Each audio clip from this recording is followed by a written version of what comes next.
You know how sometimes you hear a simple phrase and it just clicks? Like you know there's something really deep hidden in there? Well, that's what we're doing today. We're going to unpack one of those sentences, one that's basically a blueprint for being resilient. So let's get right into it. So here it is. At first glance, it seems, well, pretty straightforward, kind of obvious even. But if we actually slow down and look at how it's built, we find this whole philosophy for not just surviving challenges, but for actually transforming them. So let's pull it apart, piece by piece. Okay, so to really get the power behind this, we've got to start at the beginning. We need to look at the foundation, that universal truth right in the first half of the sentence. It really sets the stage for everything that follows. Now, this first part, it isn't pessimistic. It's just realistic, you know? It's stating a fact we all know to be true. Nobody gets a free pass from problems. It's kind of the one thing that connects all of us, right? It puts us all on the same level. Challenges are just part of the deal of being alive. It's this passive thing. Life just kind of happens to us. And that really is the big question, isn't it? Okay, so problems are a given. Then what? Is that it? Do we just kind of shrug and accept it? Well, according to this quote, that is definitely not the end of the story. There's a really crucial next step. Okay, this is the turning point. Seriously. The entire meaning of this quote, everything we're talking about, pivots on one tiny little three-letter word. It's like a hinge on a door, swinging us away from just passively accepting things and toward taking powerful action. There it is. But that one little word is everything. Think of it like a bridge. On one side, you've got the reality of your problems. On the other, you've got the potential of how you respond. It's the word that signals a massive shift from what simply is to what we can actually do. It's what separates a simple fact of life from the art of living life. And you can really see that transformation right here.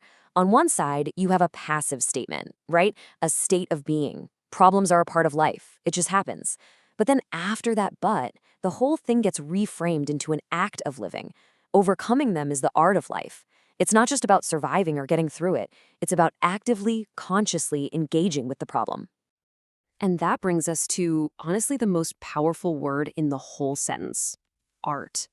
Think about that choice of word. It's so deliberate and it's so meaningful. It doesn't say overcoming is the science of life or the chore of life. No, it's the art of life. That changes everything. So why art? What does that even mean in this context? When you hear the word art, what do you think of? It's definitely something way deeper than just, solving an equation or checking a task off a list. Well, if we look at the actual definition, we get a huge clue. The expression or application of human creative skill and imagination. Boom. That phrase right there tells us everything we need to know. It means that getting through our problems isn't just about gritting your teeth and enduring. It's about creativity, it's about skill, it's about imagination. So when we call it an art, it implies a few really important things. First, it's a skill you have to develop. You're not just born a master. Second, it takes practice. The more you do it, the better you get. Third, it demands creativity because, hey, there's no one-size-fits-all solution for life's problems. And maybe the coolest part, the result is always personal. It's uniquely yours.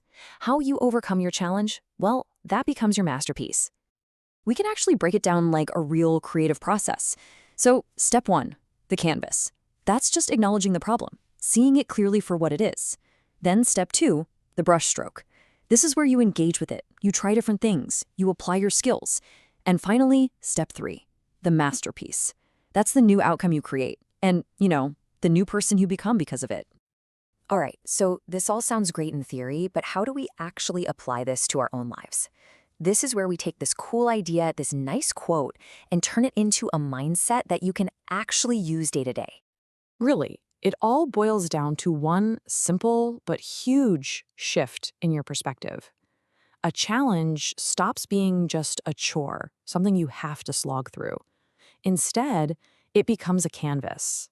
It's an opportunity for you to use your creativity, your unique skills, your imagination.